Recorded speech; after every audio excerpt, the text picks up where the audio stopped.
So, good morning, everyone. Thank you, Ben, for the introduction. I was gonna say, and Ben said before that she's 22. I think she's the kind of person that makes people like me feel quite old. But also, I think she represents perfectly the new prototype of multifaceted music professional that I think music industry really needs right now. Because these times I think there is a need to be a multifaceted artist, and all the different music agents need to work through different languages. Ben has mentioned all the projects that she's involved in. First of all, I wanted to ask her before to talk about New Gen properly.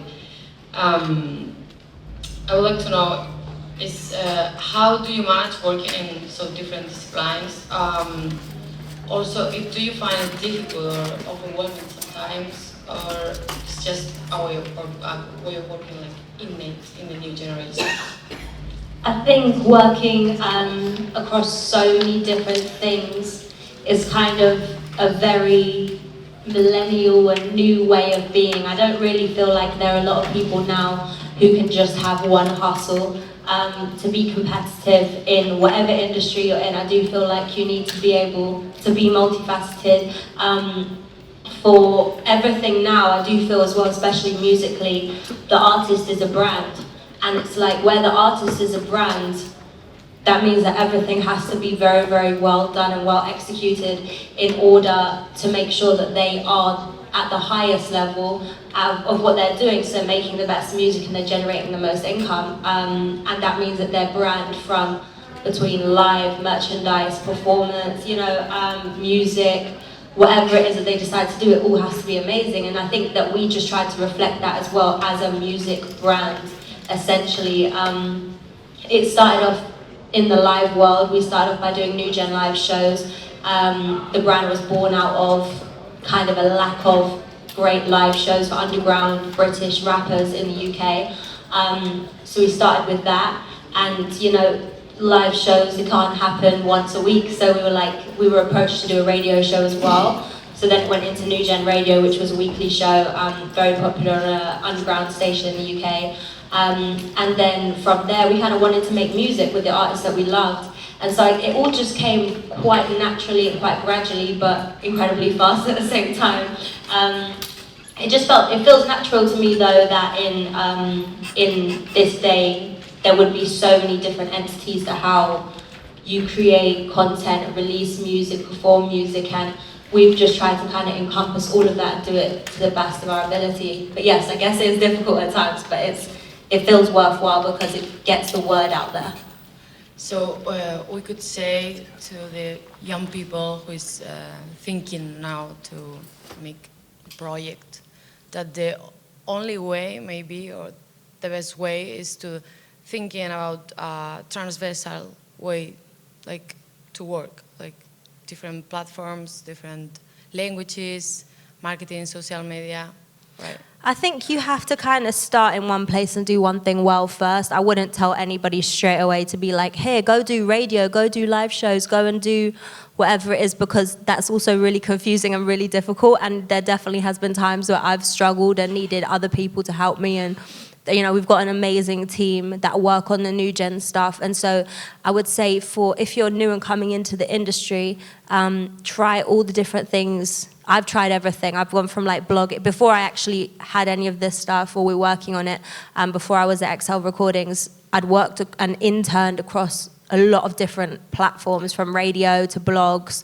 to just marketing generally, product management, but all kind of within the entertainment world. And I think that first of all gave me an idea of what I liked doing. And I think that if you're new and you're coming up and you want to kind of do a lot of different things, try stuff out first. and then decide what you like the best or what you're the best at, because not everybody is a marketing genius, can make music or do this. Things are difficult, and I'm not definitely by no means capable of doing absolutely everything. There is such a great team that work with us as well, and they can handle amazing things too. Everyone can. I think that lots of times as well, because of the internet, you and the generations that have grown up with the internet on their phones are more used to work in a multitask way that you're talking about. So do you think maybe it's the best time for young people to influence the industry in a way that we haven't seen before? I think the thing is with the internet is that it's breaking the barriers to entry. I think there's always kind of been gatekeepers and people who can hold you back. You haven't been able to just be there and just do it because you couldn't, the platforms didn't exist. I think with the internet now, with social media, with blogs, with YouTube platforms, there's no barriers. No record label can block you from doing what it is you're doing. No industry person, you can just go out there and do it. And I think that that's been what we thrived off of. I think that's what a lot of people who are kind of like doing well and doing cool things in the music industry are doing now. And it also creates like a way for the artist to go direct to consumer, which kind of can eliminate a lot of the things which people thought they needed before. Like artists thought they needed record labels or, like amazing managers and this and that. All these things that they thought that they needed, they now don't, because they could just become really, really popular from being on the internet. And yeah, I guess it just breaks down the barriers. It makes it a bit easier. Let's talk about the YouTube thing. Talking about GRM Daily, it has a channel on YouTube. So I want to ask you, what do you think the influence of YouTube has been on the industry, on the underground industry especially, and how do you think it has changed the way we consume television? I guess to start from the beginning, before I worked in a record label, I was the editor of a music website and YouTube channel called GRM Daily, which is kind of the biggest urban music website and YouTube platform in the UK.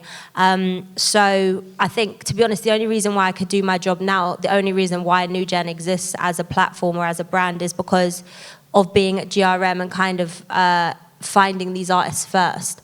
YouTube channels, I can only really speak for the UK because that's, I'm not the best everywhere else. The UK, I've seen the YouTube channels directly correlate to the artist's success. The brand new and breaking rappers particularly, they'll do freestyles. There's like a formula. That's how crazy it is in the UK. There's really a formula to being able to, as long as the music's good, obviously, to be able to get your foot in.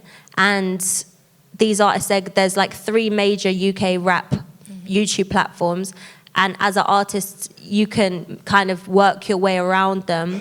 And they all have big YouTube subscriberships that really, really are interested in that sort of music. So yeah, the YouTube platforms have broken multiple artists. Say like, you guys might have heard of a rapper called Stormzy, a grime artist who's absolutely massive in the UK, like really, really massive. He just had a #1 debut album.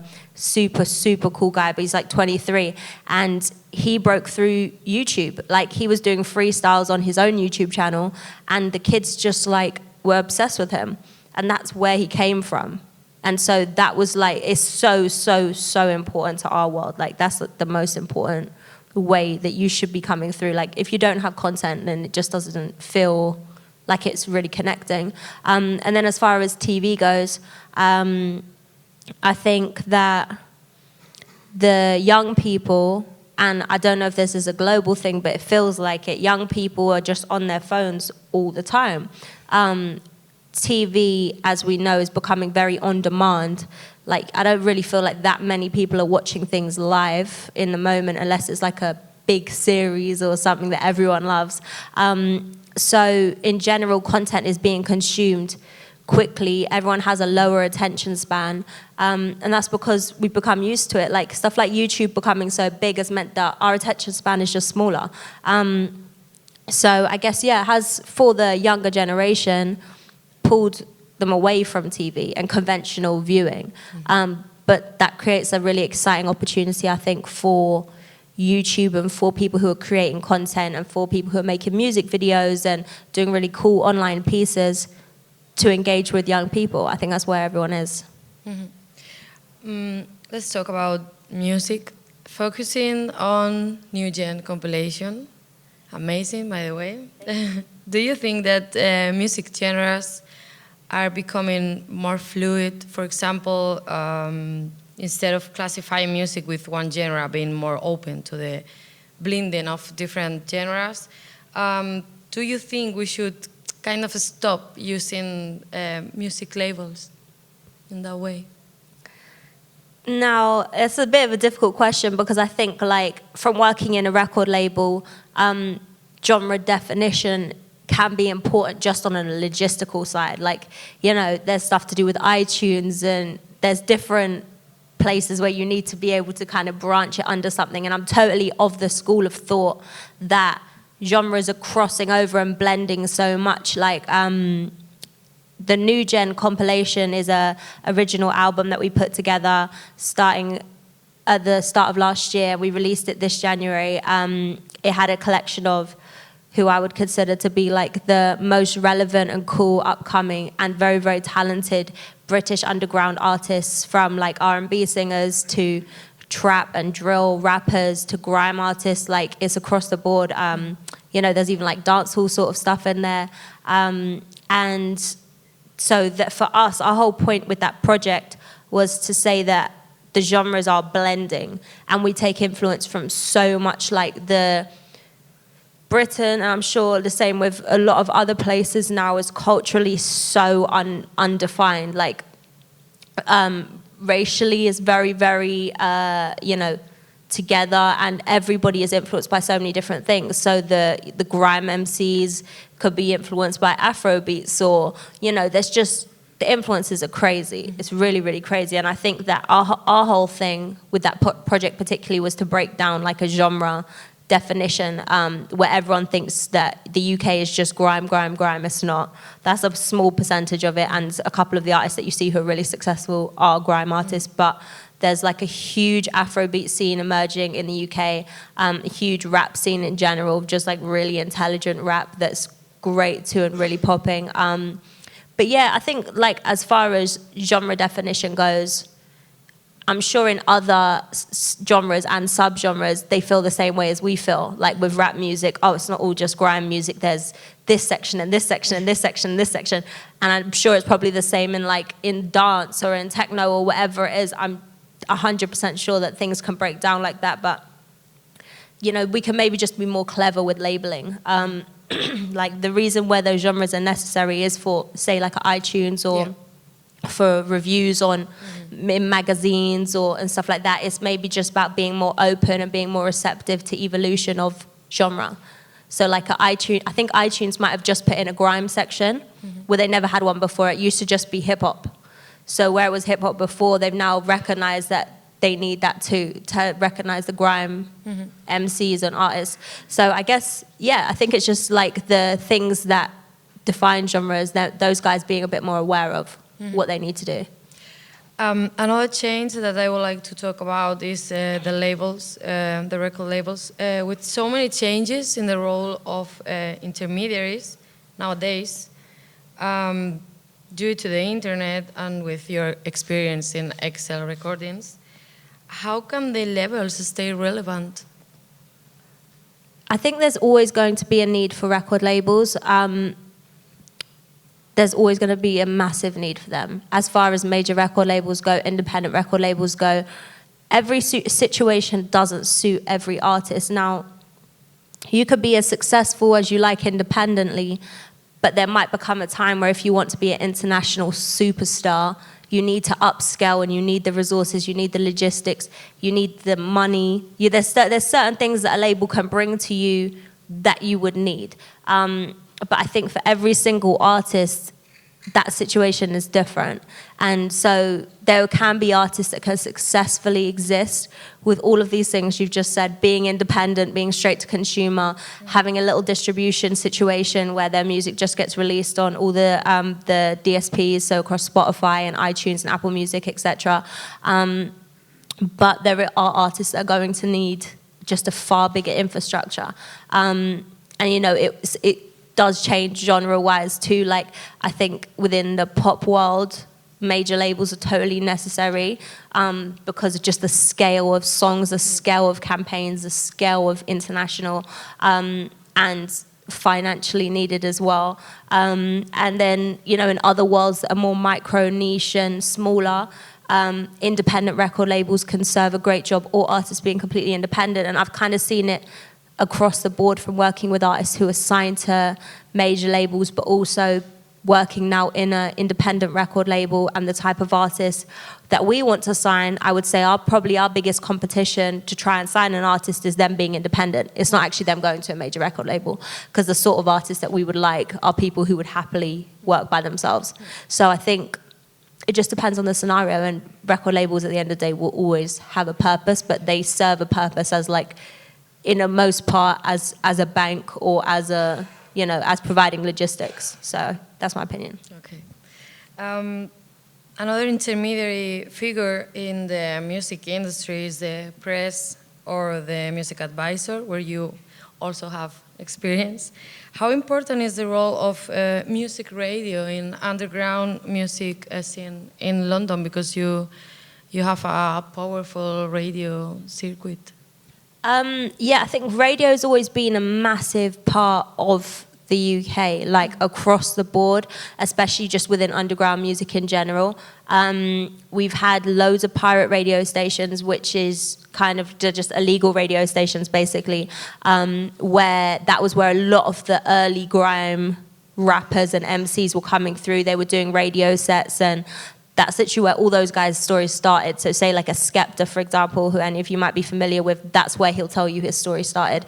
And there's countless more. I'm just probably won't bore you with saying their names. But that was crucial for their development as performers, as, you know, as gaining like this cult following. And it was very cult. Like at the beginnings of radio becoming a thing in, you know, especially the UK rap scene, it was super cult, and people were tuning in live all the time. And so that's been massively important, and I guess it's got to the point where it's like evolved now. We have underground stations, we have, you know, mainstream stations. There's a mainstream station called BBC One Extra, which is like a kind of like an urban arm of the BBC, like Radio 1 and all those guys. And they play a lot of music from the urban world. And then we have like online radio stations as well, such as like Radar Radio, which has only really existed for about 2 years, but it's one of the most important radio stations that exist, because they give people opportunities to speak unfiltered, play music unfiltered. And I think with anything, it's always just about like the people that are really music fans, like cult music fans, they'll always want to be where there's like originality and where the tastemakers are. Mm-hmm. And that's why those underground stations have always been such a crucial part of our culture. It's where people are finding new music, and especially like with the world of online now, you know, I have people that listen to New Gen Radio that are in Toronto or in wherever they are. Like you can see where the stats are, and it's all over the world now. It's just made it a lot easier to consume for people globally. So yeah. Now you were talking about Skepta, BBC. I wanted to ask you as well, what do you think the relationship is between, in the context of grime, what is the relationship between underground and mainstream just now in UK? I think like there's a lot of artists which are beginning to cross over, or, you know, get that like mainstream success or attention. Say for a Skepta, for example, he's winning countless awards, like countless major awards that, you know, rock groups win or pop stars win. And I think he just got the Songwriter of the Year at the Ivor Novellos, and he just got a Mercury award, I think. I might be wrong. He's just getting so many nods. And then say like a Stormzy, for example, again completely crossed over. their music is playing where pop stars' music is playing, and that's why I say like the line has been blurred.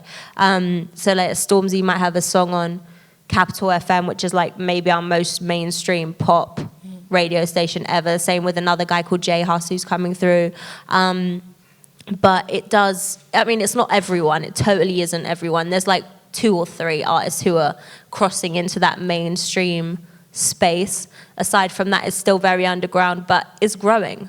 Like, it's definitely growing, and these guys are becoming more and more like household names. And I guess it's really positive for the scene because it's bringing more money back into the music. It's bringing more money back into our side of the industry, and allowing these guys to have genuine careers. The underground dudes who your mum might not know their name, they can actually have a genuine career and make money because there's money flowing back into, you know, into the scene because so many more people are interested. And I think it's the youth. The youth are interested and they're streaming it and they're generating money for them and going to the shows or buying the merch. So yeah, I guess there is definitely a separation between the two, but there are artists which are starting to kind of cross over and break through.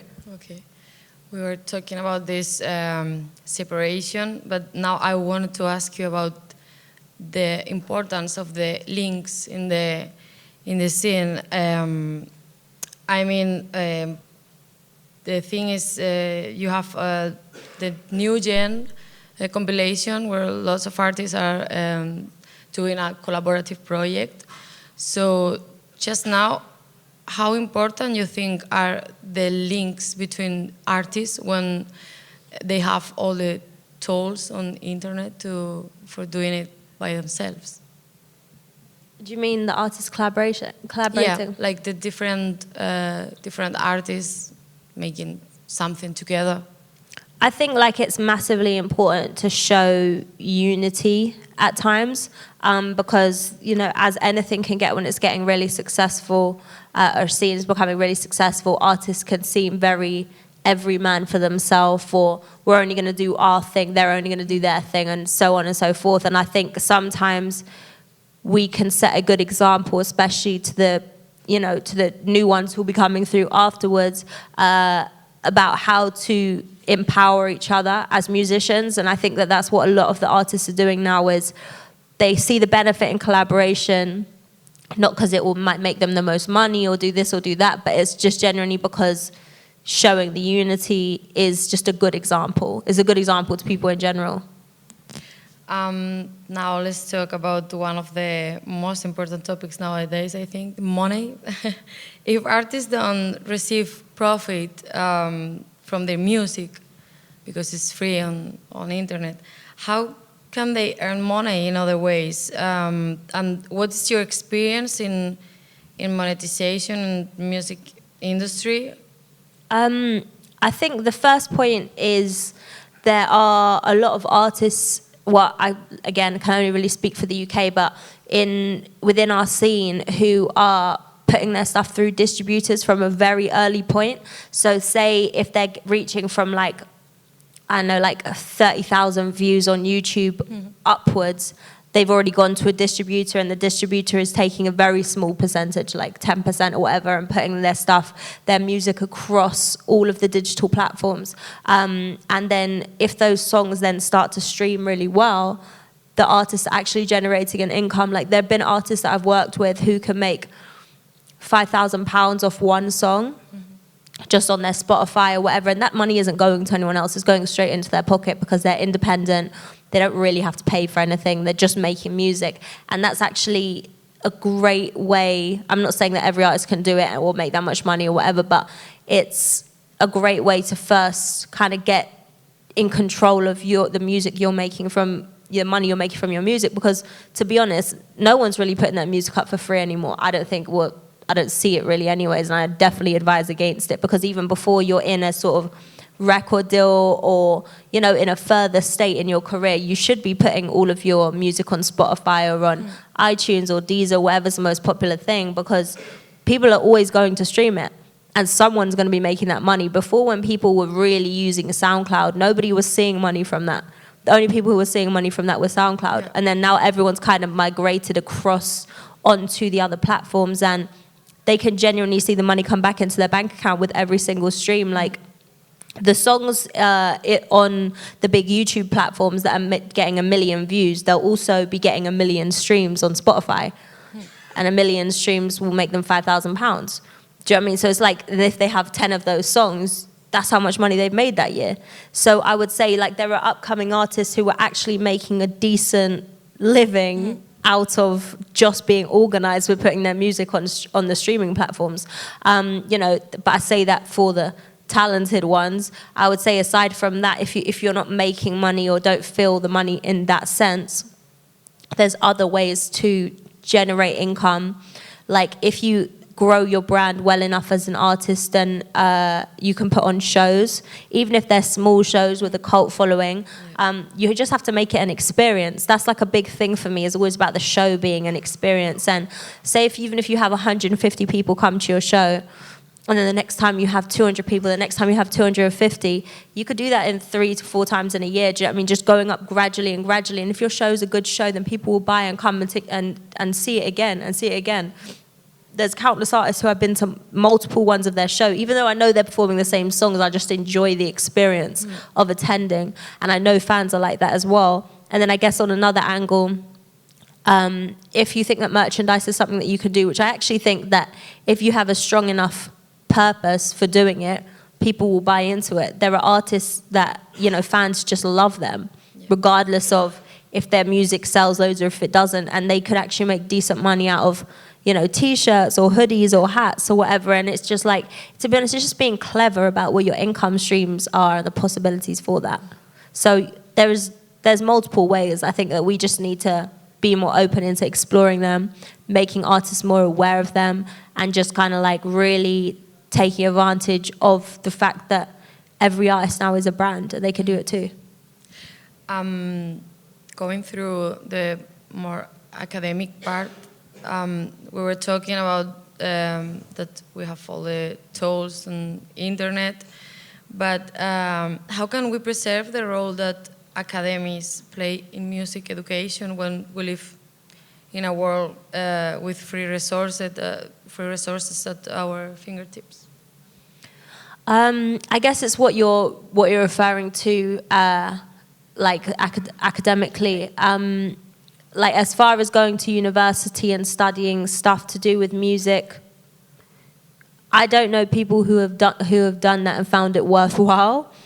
I didn't go to university. I'm not like an advocate of people not going to university. I totally think do whatever it is that you want to do, and if you feel like you need that time to learn a bit more and live some more life before you step into a workplace, then it's totally fine. But I do sometimes feel that in the creative industry, gaining first-hand experience, you're going to have to do it whether it's now when you're 17 or 18 or when you're 25. You can't shortcut anything in the music industry. You can't go and get a degree and then get a really sick job because you still need the experience. Well, you could probably do that, but you need the experience of understanding how things work, and that just takes time.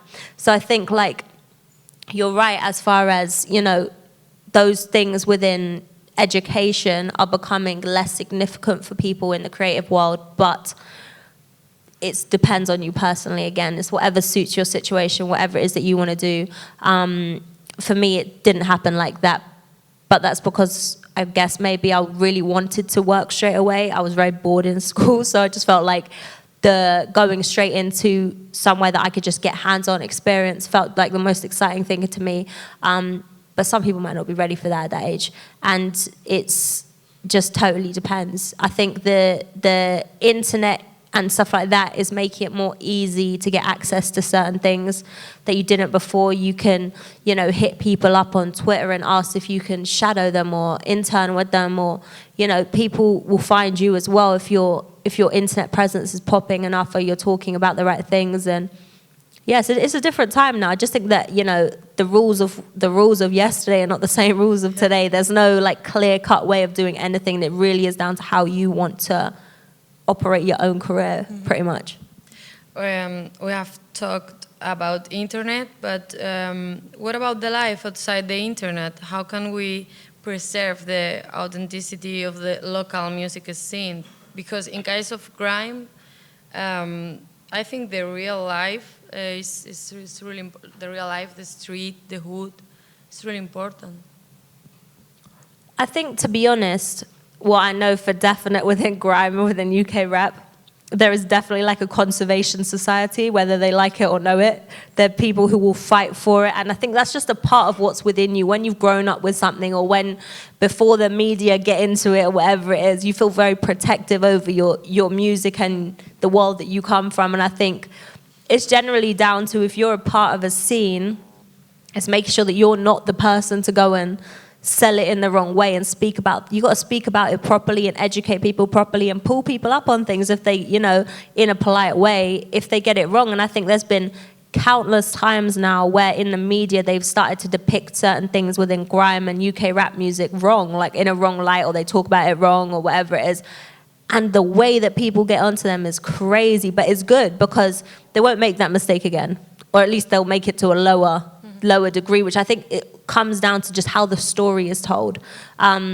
Authenticity is a lot about sticking to the roots of what it is, but evolving too. So we can't expect the artists, to not evolve if they're becoming more successful. That's natural and that's okay.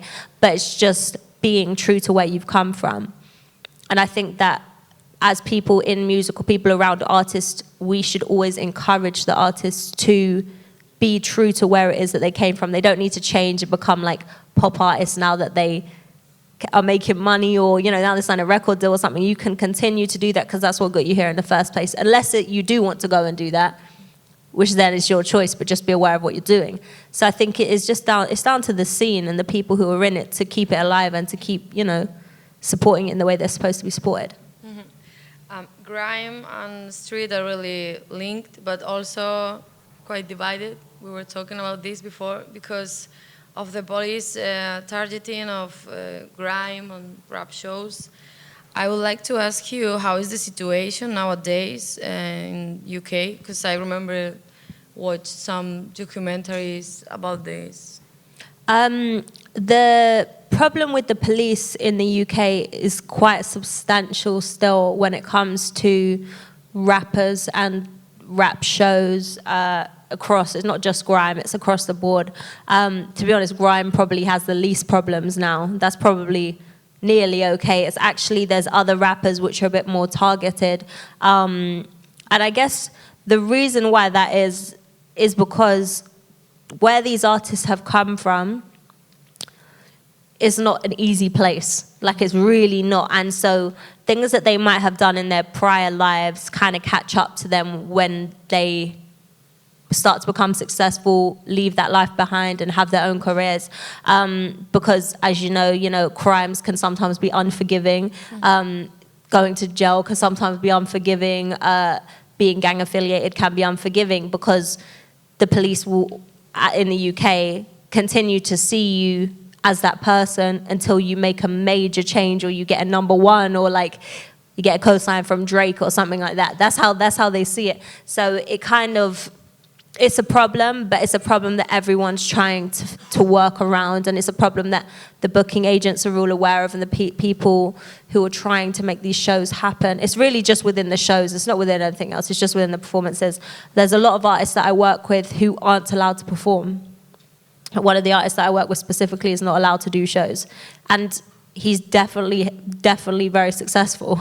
And it's just because the police, like, they just don't want these things to happen in case there's a risk of something going wrong. And also they kind of get to a point where they don't want certain people's careers to prosper too. So I guess it's a fine line, but I think for us, it's always about moving forward. It's always about trying to change it. I think that so much is changing already and moving in a positive way between the police and within the UK rap community. So it's just going forward and making it easier for the artists still, and that does mean, abiding by and complying with what they want, and kind of working together with the police to make sure the shows are as safe as possible, because at the end of the day, it's really just about the people's safety. And that's understandable when you look at it like that. You do want the fans to be safe. You want the shows to go off without a problem. Nobody wants to have a show where there's something crazy happens. So it's just a responsibility level, and I think that it's changing and it's getting better, but obviously it's a problem that still exists. Right, we are about to finish the interview. Just one more question about the future. How do you think the business model of the industry will change? I think the business model of the industry has already changed. Like, it's so much more artist to consumer. It's like very it's A to B now. That's going straight to them. There doesn't have to be a middleman if there doesn't need to be. The internet's changed the game. I honestly believe that at this point, there's a lot of very, very high up people in the music industry who still don't know what's about to happen because it feels like nobody knows what's about to happen. You only have to be prepared every day. Like, something changes every day, a new acquisition happens between, the streaming platforms or this or that, and everything affects us. Like, all these huge decisions that are being made above board, they all do trickle down somehow. So I think the business model is changing because technology is advancing so rapidly. Markets are developing that we have never developed before. So, like, say where the African market's developing massively, when music starts selling there, it's going to be crazy, and everyone's going to be wanting to go there. Or, like, say the UK scene is huge in Canada. So now that we're all aware of that, now all the UK artists can go to Canada and stuff like that. Things are happening that we weren't aware of because of globalization. The internet is just opening everything up. Technology is opening everything up. And I think that we just have to be fluid and nimble. And the people who can be the most nimble in the music business are the people who are going to be the most successful. That's pretty much it. Okay. We have 10 minutes left, I think. So we're going to open questions for the audience, yeah? Does anyone have something they would like to ask Caroline?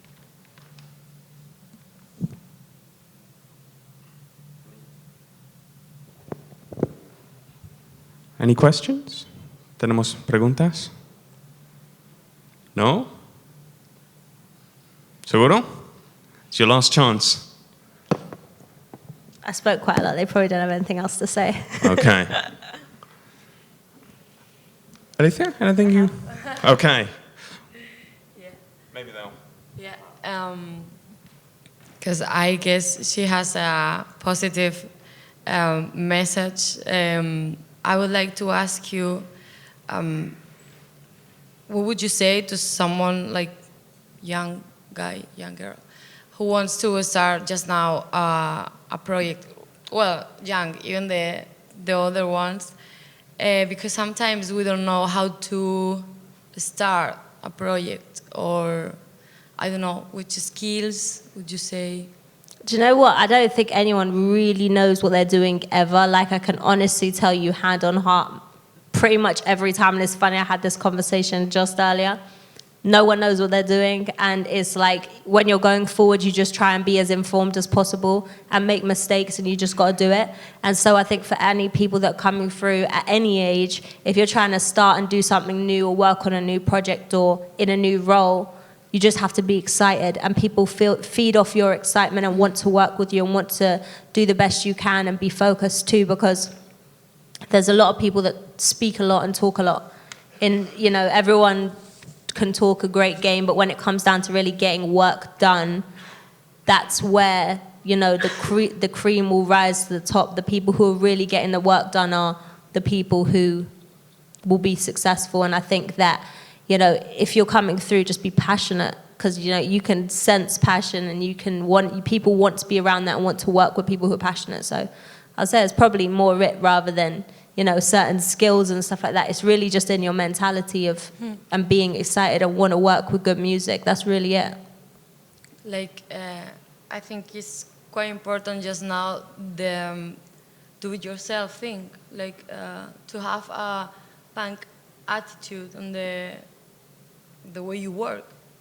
Yeah, like nobody's going to do anything for you. Like, absolutely not. That's crazy to even think that at this point. With all of this, you've got everything open to you. You have to be the hungriest. You have to be out here the most, talking to the most people, understanding how things work, reading and, really taking things in. Because, if you're not doing it for you, then nobody is doing it for you. Like, you can't have somebody else wanting it for you more than you want it for you. That's crazy. You have to work really, really hard. I think it's the best time to try things, maybe, because nothing is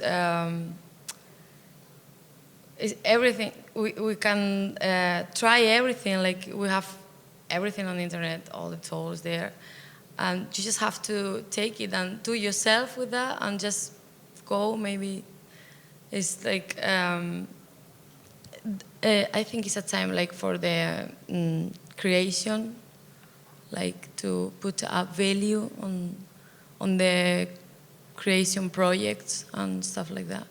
Yeah, it's now's the time. There's no time like now. Trust me, we've got to just get on with it and work. Basically, that's the plan for everybody. I think everybody has to focus. I don't know if someone has some question now. No. That might be good. Anyone? Can I ask one thing? Maybe you've covered this already, in which case apologies. But if you were going to, for a question for both of you, if you're going to recommend one person we should be listening to, someone who's going to be big in a year from now, who would it be? In the UK, there's this amazing guy called Jay Huss. He just dropped an album, his debut album. It went top 10. He's got a single top 10 in the charts right now as well.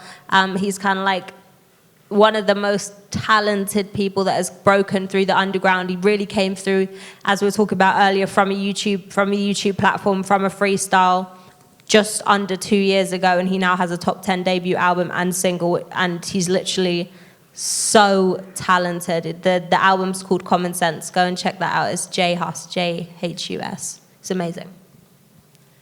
I had one more. I prepared this for this time.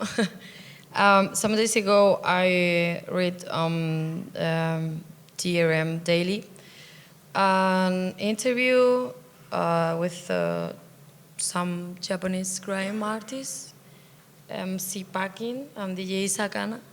And I would like to ask you, what do you think about the cultural appropriation? Like, what's your opinion about that? I think as far as, other countries around the world making grime music, to be honest, I think they're just really excited by it. I don't think there's anyone in the UK which is like, oh, this is so annoying. Why are kids in Japan trying to make grime? Oh, this is ours. It's really just like, enjoy the music. That's what it's here for. Like, at the end of the day, we have to remember what music is. Like, music is to be enjoyed by people. If there are people in Japan who like what some tiny group of people in London are doing and making, and they want to go and make it too, and they're paying homage, like, there's no problem with that. Like, everyone's cool with it. It's totally fine. I think what that has done as well is allowed a lot of grime artists from the UK to go to tour in Japan, because the scene is just becoming a thing. So really, it actually just opens up more opportunities. It's definitely not negative. And I think that if we look at it as a negative or as appropriation, then we're kind of being short-sighted as to what the overall goal is of what we're trying to do, which is spread music. Last one? How many time? Okay. As a woman in grime music, I wanted to ask you if you think the role of the women have changed in the last years, or the scene is still really a male thing? I think, like, it can only be changed by women coming through and thinking that they are on the same level, if not better than men. Because I think, like, a big problem that has always occurred is because girls don't think that they can do that because they haven't had role models. And I think, like, right now, I'm definitely not the only female that's working in British music, especially not British rap music. There's so many amazing women, and it's kind of just highlighting these women and bringing them more to the forefront and showing that it's totally possible to the young girls. Like, I know for me, when I came through, it really was, I was raised in a way to say, like, you're the same as a guy. Like, you're not going to not be able to get that job because guys can only get it. Like, I've always been taught total equality. So in my head, it was never a thing. Like, I would always be able to get the same job as a guy could get. Why could I not? Like, that does, I mean, obviously that could probably be seen as naive at certain points, but it shouldn't be. Like, why should that be naive? Like, you totally should be able to do it. And I think, like, yeah, maybe you have to work a bit harder, but when you get there, eventually you're just going to open the doors for more girls and females to come through and take roles of responsibility. And I'm not going to lie, in my office, there's probably like 75% women that work in my office. And I think that the company benefits from that. Not to say anything, not to say any sort of diss to guys, but like, it's necessary to have females in the workplace in every industry, because the balance of how you see things, it's just different to how a guy sees it, and that's fine, because we all bring different things to the table. And I think, like, yeah, there's been times where it's difficult or challenging, or, you know, people will treat you in a certain type of way. I think in the UK it's totally fine, actually. I really haven't seen that many problems with it. I notice it more when I go to America, how people act towards, how men can act towards women. But then again, the same thing. You just need to, you know, hold your head up high and say that you can do it, because if you think that you can't do it, you can't. Do you know what I mean? Like, you have to think that in your head that you are able to do exactly the same as anyone else and better. So, you know, it's definitely getting easier, and I just think there needs to be more females like yourself and, you know, other amazing women in the music industry to come through and kind of just say that it's cool. And say to girls who maybe aren't as confident or think it's going to be more difficult because they've only been faced with men the whole time, that there are amazing women who are doing really cool things. Right, I think that's all the time that we have today. Thank you for coming. Thank you very much, Caroline. Thank you. For your time and for sharing your inspiring ideas with us.